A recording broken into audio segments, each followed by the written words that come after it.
Arsène Wenger va révolutionner le monde du football. Si vous êtes sur cette vidéo, eh bien bienvenue déjà pour commencer. N'hésitez pas à vous abonner, à commenter cette vidéo. Bref, Arsène Wenger a suggéré l'année dernière et ça commence seulement maintenant à être appliqué dans les matchs de jeunes en Italie et en Suède.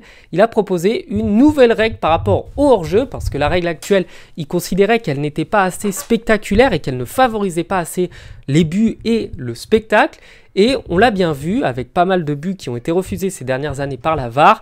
Le football est devenu très compliqué parce que les hors-jeux sont sifflés pour 1-2 cm et ça nous pourrit littéralement tous les matchs. On ne sait jamais si pour 1 cm l'arbitre va juger qu'il y a hors-jeu et si le joueur doit se couper les ongles de pied avant de jouer pour ne plus être hors-jeu. Et la règle d'Arsène Wenger sur le hors-jeu, c'est qu'au lieu de siffler hors-jeu lorsque le joueur a une petite partie, lorsque le joueur qui attaque a une petite partie de son corps devant le défenseur, donc plus proche du but que le défenseur, eh bien que là on inverse et que le hors-jeu ne se siffle que si le joueur a l'entièreté de son corps qui est devant le défenseur, ce qui veut dire que là où pour 1 cm l'attaquant était hors-jeu, eh bien aujourd'hui pour 1 cm l'attaquant ne le sera plus.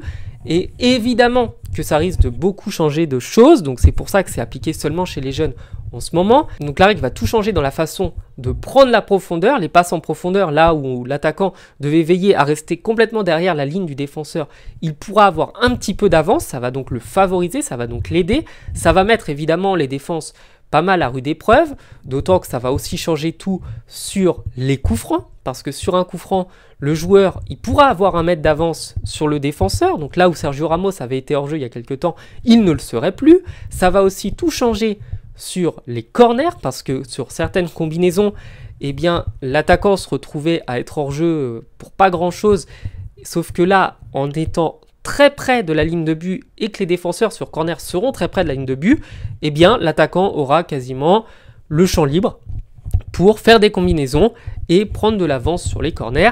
Évidemment, ça ne prend pas en compte le fait qu'il y aura peut-être des galères, des complications avec la VAR, parce que là où on râlait pour 1 cm de hors-jeu, eh bien là l'attaquant, ce sera toujours pareil, on estimera que il y a un petit bout de son pied qui n'est pas hors-jeu, donc il n'est plus hors-jeu.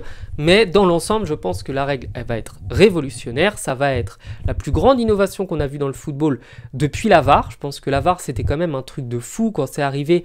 Et ça avait commencé avec les jeunes. Mais là, ça va être juste hallucinant. Honnêtement, je ne vois pas une règle qui pourrait aider encore plus le football que celle-là. À moins d'autoriser, je ne sais pas, à jouer les touches au pied, ce qui me semblerait délirant. Mais là, on est clairement sur la règle la plus folle du football et j'ai tellement hâte de la voir être appliquée, ça va juste tout changer.